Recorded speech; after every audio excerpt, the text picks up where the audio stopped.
In this video, we're going to describe what covalent bonding is. We'll then look at the process of covalent bonding and work through some examples together. Covalent molecules are between different non-metals, or it could be the same element which is a non-metal. So for example, we've got water molecules here. These are examples of molecules which are covalently bonded. We're now looking at a single molecule of water, and we can see it is H2O, two hydrogens and an oxygen. The hydrogens and oxygens are held together by the covalent bonds. A covalent bond is a shared pair of electrons, so the sticks holding together the hydrogens and the oxygens represent a shared pair of electrons. There isn't actually a stick holding them two together, it just represents that shared electron pair, and we'll look at that in more detail in a moment.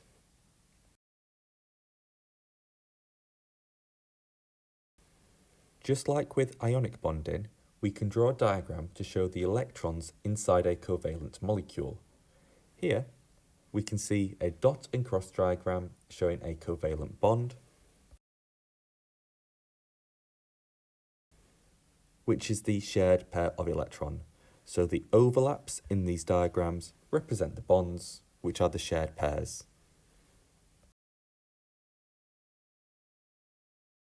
Covalent bonding happens because atoms want a full shell of outer electrons. Remember that we can have 2 electrons in the first shell, 8 in the second, and 8 in the third.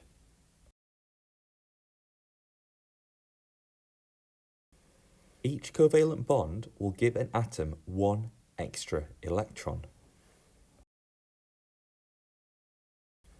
So, for example, chlorine is in group 7, so it has 7 outer electrons. It wants a full shell of 8, so it needs to gain 1 electron. Therefore, chlorine would form 1 covalent bond because that would give it 1 extra electron, taking it from 7 to 8. Nitrogen is in group 5, so it has 5 outer electrons. It wants to have a full shell of 8, so it would need to gain 3 electrons. Therefore, it would need to have 3 covalent bonds, as each covalent bond gives an atom 1 extra electron. Hydrogen only has 1 outer electron. In fact, it just has 1 electron in total.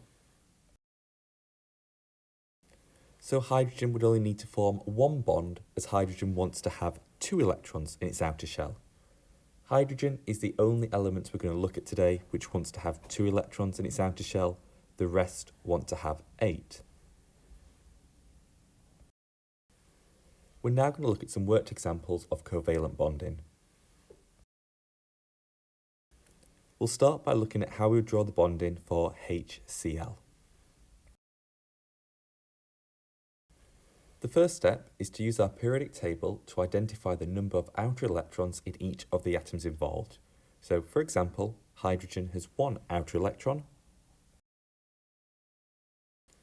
So therefore it would form 1 bond to have a total of 2 electrons. Chlorine has got 7 outer electrons because it's in group 7. So it would also form 1 bond to take it from 7 to a full shell of 8.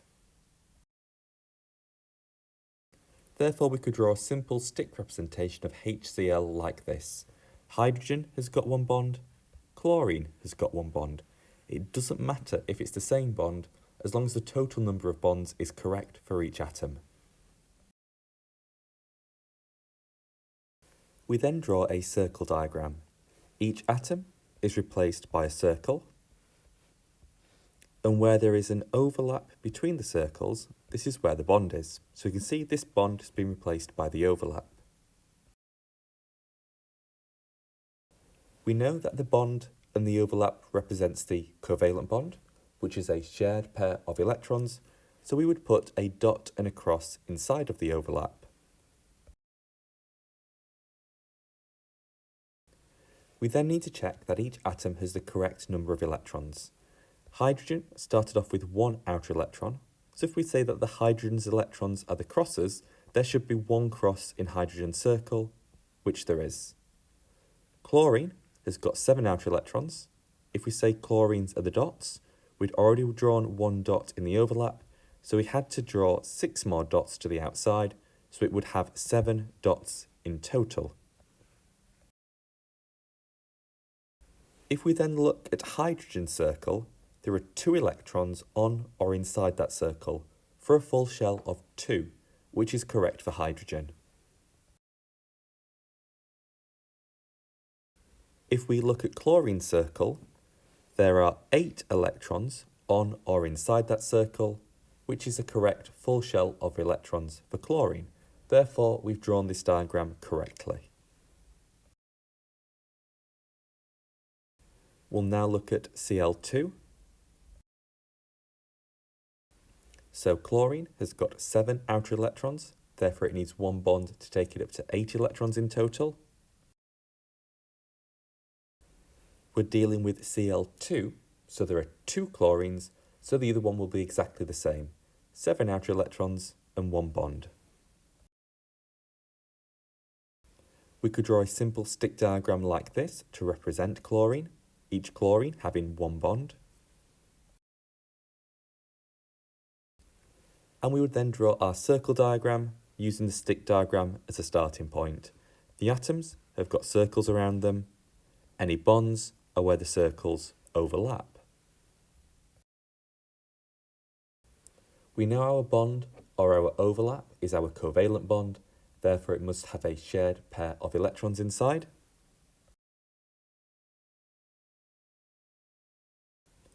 Each chlorine needs 7 electrons on its outer shell in total. We've drawn 1x to start off with, so to make it up to 7, we'd have to add 6 more around the outside. And do the same for the second chlorine. If you checked on each of the chlorine's shells, they would each have 8 electrons in total. We're now going to have a look at NH3. And we would do exactly the same process as before. Nitrogen is in group 5, so it's going to have 5 outer electrons, needing 3 covalent bonds to be added. Hydrogen has got 1 outer electron, therefore needing 1 bond, but its hydrogen has a full outer shell of 2 electrons. We would draw a stick diagram like this. So nitrogen needs to have 3 bonds, so it has 3 sticks coming off it. Each hydrogen needs to have 1 bond, and we have 3 hydrogens in total, so we can place the hydrogens at the end of nitrogen's bonds, then everything has the correct number of bonds. We replace the stick diagram with a circle diagram, making sure the circles overlap wherever there is a covalent bond.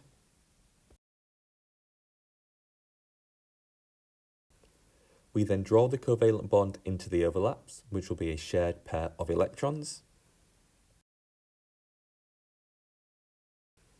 And we then check each atom has the correct number of outer electrons.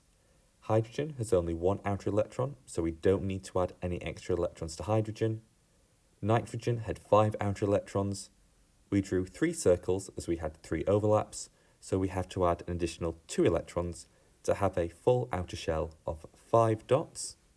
Nitrogen would have 8 electrons in total in that circle now. For oxygen, O2, each oxygen will have 6 outer electrons, therefore requiring 2 bonds each. If we draw the stick diagram though, we might run out of places to put bonds. We've joined both of those oxygens with 1 bond, but each oxygen needs to have 2 bonds. Therefore, we have a double bond. There are now 2 bonds between each oxygen. Therefore, each oxygen has got 2 bonds. therefore satisfying the number of electrons needed to have a full outer shell. We would draw the circle diagram exactly the same as before, replacing the atoms with big circles, and wherever there is a bond, drawing an overlap. This time though, we would have two shared pairs in the overlap, as there are two bonds between both oxygens. So two bonds meaning two shared pairs of electrons. Each oxygen should have 6 electrons in their outer shell. We drew 2 electrons in the overlap, so the oxygen needed 4 more adding to each side. So each oxygen needed an additional 4 electrons on the diagram. If we check the oxygen on the left, we can see it's got 8 electrons on or inside its circle in total. And the oxygen on the right would also have 8 electrons on or inside its circle in total. So we know this diagram has been drawn correctly. Our final example will look at nitrogen, N2. Nitrogen is in group 5, so each nitrogen will have 5 outer electrons and need 3 bonds each. Like with the oxygen though, if we joined both nitrogens with a single bond, we'd realise we don't have enough bonds to satisfy needing 3 each. So nitrogen has a triple bond, similar to the double bond in oxygen, apart from this time there are 3 bonds between each of the nitrogen atoms. We would draw the circle diagram, exactly the same as before. And this time, as our overlap represents 3 bonds, we would draw 3 shared pairs of electrons in the overlap. Nitrogen is in group 5. We've drawn 3 electrons for each nitrogen so far, so each nitrogen will need an additional 2 electrons to give it its 5 outer in total. So 2 additional crosses on the left, 2 additional dots on the right. If we checked the left-hand nitrogen, we would see that it has got 8 electrons on or in its circle in total. And the right-hand nitrogen would also have 8 electrons on or in its circle in total. So we know this diagram has been drawn correctly.